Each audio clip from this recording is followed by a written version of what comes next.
Well met, lords and ladies, Jacob Butter speaking, and a warm welcome to the 100th Walking Wednesday. That is correct. Hard to believe, really. 100 weeks of doing this, basically. Which, now that I've looked back at the first episode, equates to almost 2 years of every week uploading the most boring videos on the planet to YouTube. But there you go. So, this is, first of all, I have to apologize because I know that I said I was going to do this Walking Wednesday live. However, when I went to test to see if I could do mobile live streams in the first place, turns out I cannot, because you have to have 1,000 subscribers, much like lots of other things, to do mobile live streams, and also stuff like, you know, have no no stream restrictions for the last 90 days or something like that, you know, that kind of thing. So, unfortunately, because I'm still 97 subscribers away from that all-important goal of 1K, that rhymed, I'm unable to stream for the time being.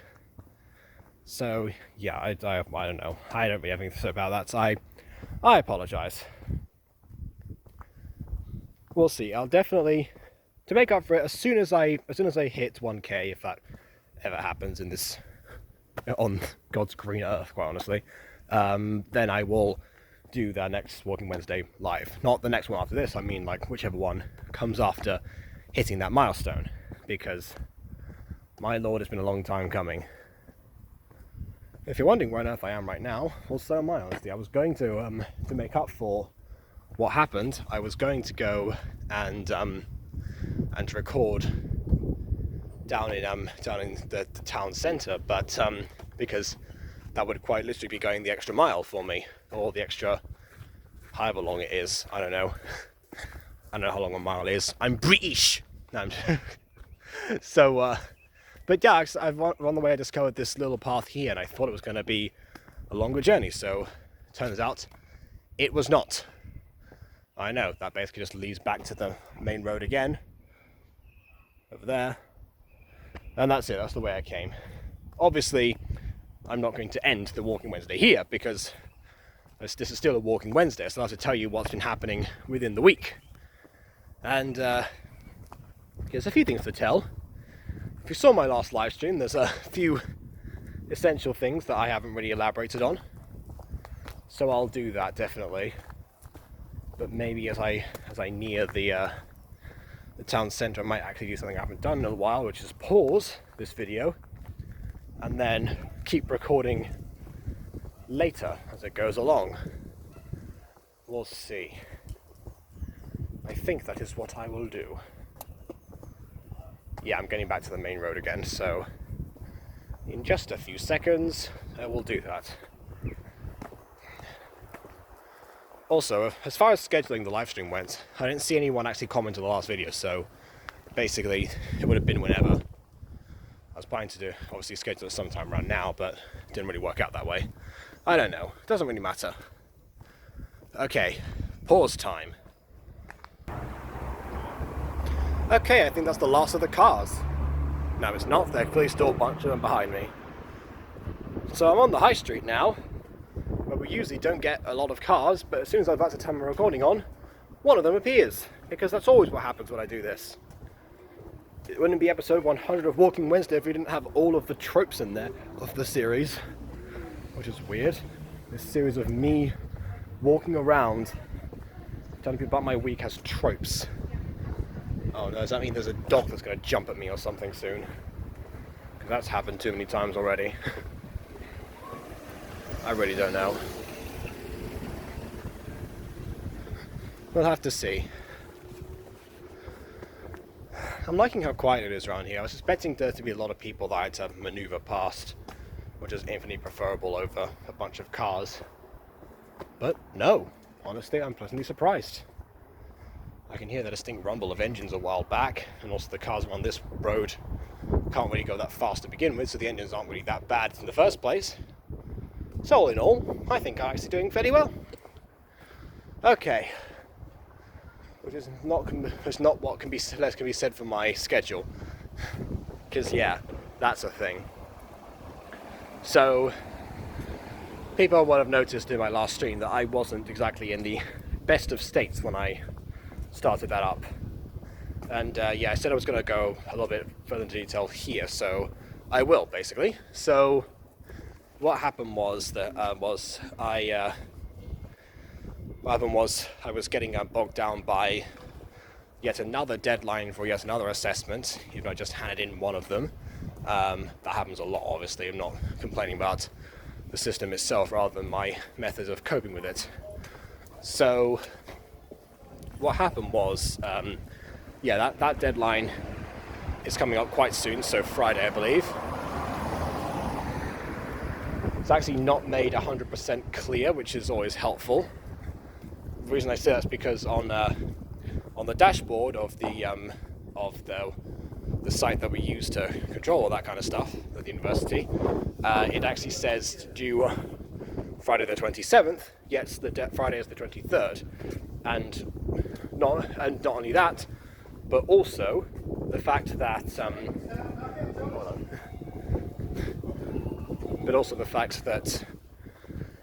it says the deadline is also listed as the date of the 23rd, like as the official one, rather than like the messages underneath. So I'm all round very confused, honestly. I have no idea what to think.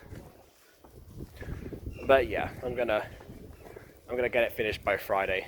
Problem was that at the time I really wasn't inspired to finish that idea. It's just basically it's just a screenplay, and the idea that I had since really like abandoned my conscious mind, to be honest, and I'm not nearly to the point where I should be. I've developed the entire plotline, obviously. Like, fortunately enough, we did a whole thing which was for like a treatment of it, which is basically a document to accompany your screenplay that you send off to people. So that was fun. But the problem with that, so actually that means that I have every story beat carefully laid out already for me. So that's all right.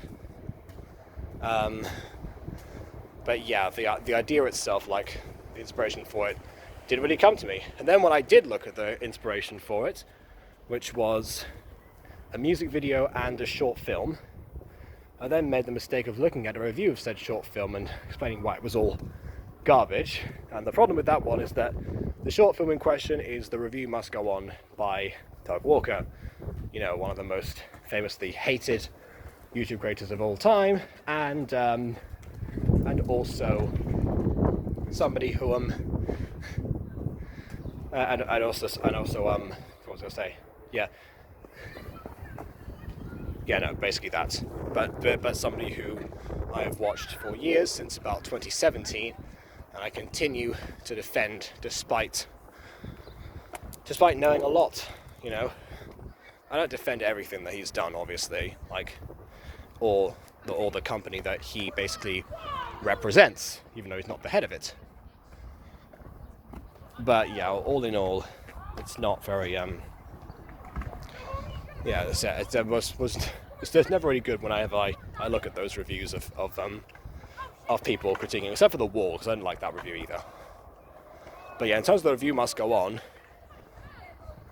yeah, it just became like another endless tirade of people hating on Doug Walker and everything that he's done.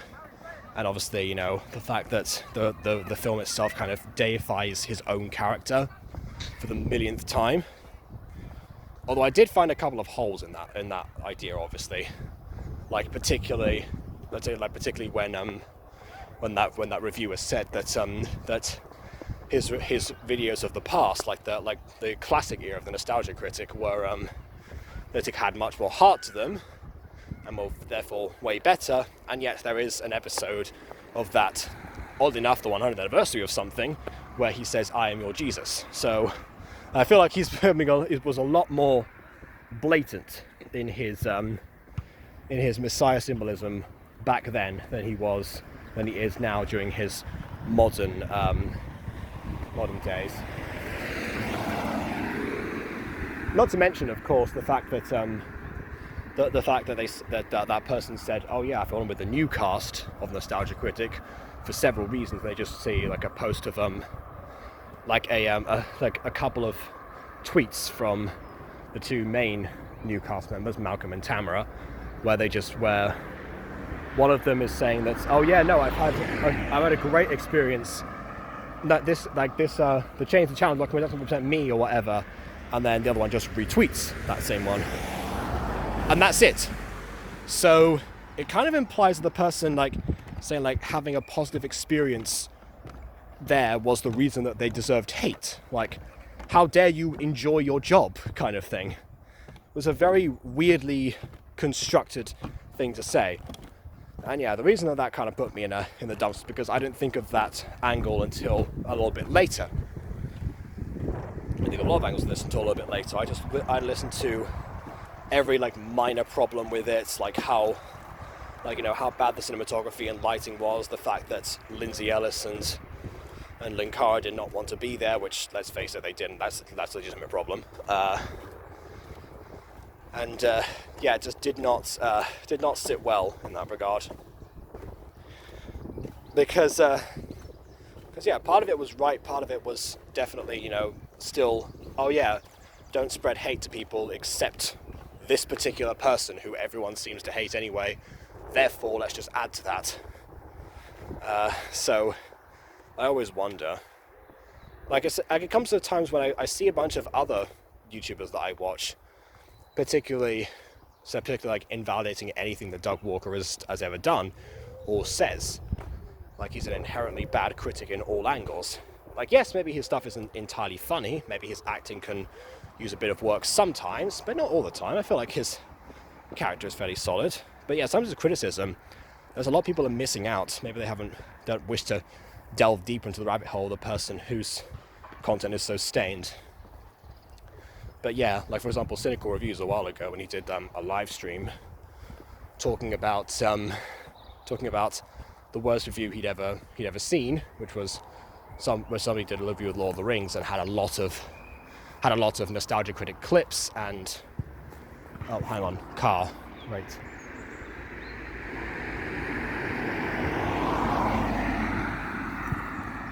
Can I stay off the road for a bit longer? Yeah, I'm gonna stay off the road for a bit longer. So yeah, but basically, yeah, he was a lot of Nostalgia Critic clips and also had a couple of references to things, and I was the one pointing out a lot of the references via super chat at the time. And every time I was just got he said, oh yeah, don't list anything from Doug Walker, that's gonna instantly make you worse or whatever.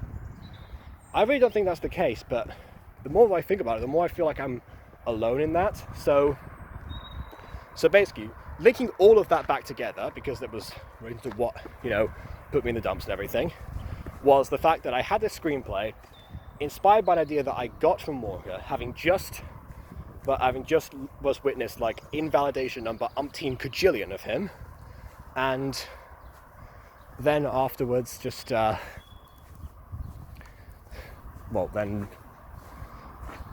going to the point of that they've combined the two. I was like, well, if this is the idea I'm basing this on, and this is such an inherently flawed person to get inspiration from, is it even worth doing? Can I do this now? I have to do this based on the treatment that I sent in. That's part of the assessment. So have I just wasted my time? Is this no good thing to do? And how much time have I got left? I need to change my own mind immediately, very quickly. I'm not able to do so. Oh wait, stream time, here we go. So yeah, that's what happened. That's why I was in the dumps. All of that ties in together. That was a very long-winded thing. I'm sure a lot of people are also in the Doug Walker hate train, so I'm sure that I bored everyone to death yet again. But I say again, it wouldn't be a Walking Wednesday if I didn't bore people, so there you go. I'm running out of rural space to walk. So yeah, anything else happened this week? I suppose I finished off the audio for all of the Mutant Girls scenes, which took quite some time, the next episode basically, because I've been working on that for pretty much since January, because it took forever to get people to send stuff in, more than usual, which is incredibly concerning.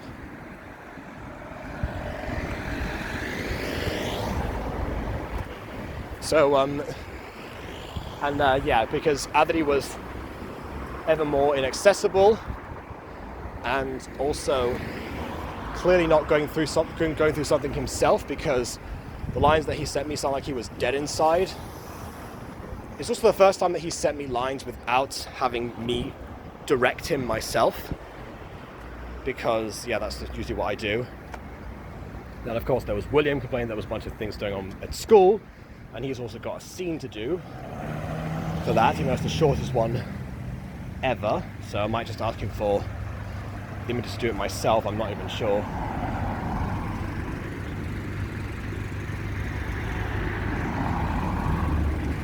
But yeah, I also said I was going to take a break, so what do I even do there? Like, should I or should I not? Because yeah, I've never gone... Right, hold on. Because since Mutant Girl's creation, I've never gone 3 months without a new installment. And, well, obviously the exception, of course, to that being the remake of episode 1, which counts as an installment, but I mean like one that furthers the story rather than retells a certain part that people have already seen. Like episode 1 of The Mutant Girl is the most viewed of that series by far, because that's what episode 1s of things usually are. That rhymes. So yeah, in that regard, I don't feel like I've been delivering new the new content that people actually want to see all the time, especially when, you know, especially nowadays, you know, when I'm starting to finally get an insurgence of more devoted fans of the series. Like, not too many, but quite a few that have joined the streams I've become friends since have either checked out the series or they saw the series already, and they became quite good fans of it. Because that's what happens with The Mutant Girl, weirdly enough. It's not something that, you know, instantly grabs, like, you know, instantly able to manipulate the YouTube algorithm or whatever, and then get, you know, a bunch of views instantly. But no, people come back and check it out, and they see that it's ongoing, and they see that there's like a whole story there. Like, the storytelling, it seems to actually grab people much more than the visuals and voice acting did. There was a time that I kind of actually had to sort of rely on that because I didn't feel like anything else would make me stand out. But obviously because I also wanted to do this anyway, because I knew it was possible. My goal's always been to test the limits of gacha, but also, if I test the limits, then surely that means I'm doing something unique, right? So yeah. Now that gacha voice has become more mainstream, and obviously gacha life has come and gone, so the option to animate gacha content is also vanished.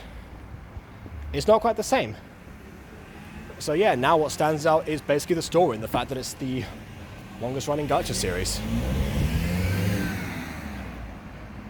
I mean, I've always been kind of interested myself in a lot of long-running series and the way that they evolve over time, because there's something fascinating about that. Because some series adapt to the times quite well, others become just basically shells of their former selves, and well, others just kind of do the same thing over and over and over again. So it really depends. There's usually a lot behind the scenes or whatever, but not only that, but also just, you know, you get attached to the characters and the story and you want to see it keep going. Because I looked yesterday of this thing about Longrunning Anime, which weirdly enough starts off with Haikyuu, which actually has only 60 episodes, which as far as Longrunning Anime goes, does not really say that much, considering that One Piece is almost at 1,000 now. But yeah, the whole headline of the article was about oh yeah, no, there's sometimes you get attached to this story and it ends after 13 episodes because it never gets renewed or something. Well, look at these series that have carried on all that time. you know, they keep going. So the fact that I'm now doing that myself, I get to appreciate the other side as well. And weirdly enough, that ties back into the review must go on, because supposedly now the character of the Nostalgia Critic remembers what it's like to be on the other side every time that he criticizes someone. Every person who you criticize has a face. You know, they're always putting their blood, sweat, and tears into what they do. So there's a sense of understanding there that maybe wasn't there beforehand during the heyday, when it was just mocking everything relentlessly and tearing it all down. So yeah, and even Doug's most recent video, which I think is the most recent video, I'm not sure, the career dive on Danny DeVito, says that the Matilda film, which DeVito directed, he was going to tear it apart before, but never got round to it, and now he actually likes it. He's relieved at the fact that he never actually did that, because he understands it now. So yeah, you know, it's just about giving people that fair chance. So see, right there, that's something that I feel like people can learn from Doug Walker, of all people. So yeah, the more that I kind of thought about that, the more that I brought myself out of it yet again. I still, in the back of my mind, wonder if I'm just like a fan blinded by I don't know, some sort of pseudo-fanaticism or whatever.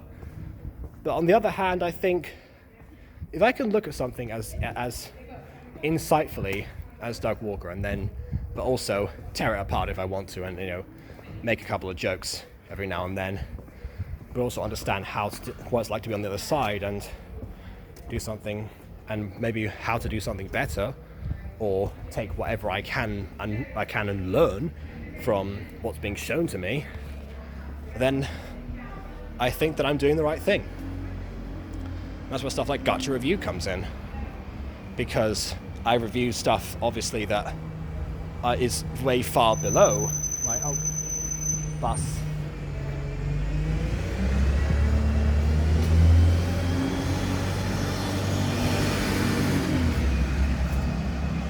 Okay. Because I review stuff that's far below my skill level, like most recently on the streams Ghost Girl, which is someone who's a complete novice starting out, which is another example of, again, somebody who's a really big fan of the Music Girl now, actually, and I really do appreciate that. I talked about, like, glossed over the rise of fans or whatever, but yeah, people that want to dive into it, like, kind of talk about it, because I love talking about my own work, obviously. You know, it's most of what I do on Walking Wednesday, and I just talk about my own work. So, yeah, but yeah, obviously that. So I've reviewed Ghost Girl and talk about ways to improve that story, but I also review stuff that is beyond me, and I've seen, like on the Butter Punch, I reviewed The Music Freaks, for example, which, by the way, I think in 4 days is turning 1 year old. So I'm gonna have to do something about that. Maybe combine that with the 250 subscriber special, which is going to happen on the Butter Bunch very soon, because we're at 248 now on that channel. Might not be hitting enough milestones on this place to do mobile live streams, but on the other place certainly. But yeah, I've also reviewed stuff like Glamwit Academy, which I got the script for episode 4 today, and I finally have some lines in it. So yeah, but yeah, Glamwit Academy I consider like above my own skill level, obviously. Like the background construction, the cinematography. There are a couple of weird mistakes here and there, and some strange cartoonish amalgamations that I'm really not sure what's going on there. But overall, I do appreciate what it is. And also, obviously now that Quanti's pointed out about the issue with pixelation and stuff, then I appreciate that too. All in all, I can see from either way. Like, another thing that the reviewers said was that Doug Walker provides off reviewing content that he's not good at producing. Like, he'll never be able to amount to that. That's not what critics do. I don't think Roger Ebert was ever going to drop a screenplay, was he? He just loves watching films and giving his thoughts based on the cinema experience. And that's kind of where I feel like Walker kind of blends the two of them together, because obviously he has delved into filmmaking in the past. Unsuccessfully so, but he has. So again, he understands what it's like to be on the other side. But yeah, that's not what a critic's job is to do, to understand necessarily everything about that. It's just to give your thoughts. Whether you think something worked or not. Maybe, in a slightly hyperbolized and cartoonish manner, akin to early internet content, but otherwise, yeah, just do that. So now that I've had time to reflect on that, I think I'm in the good place.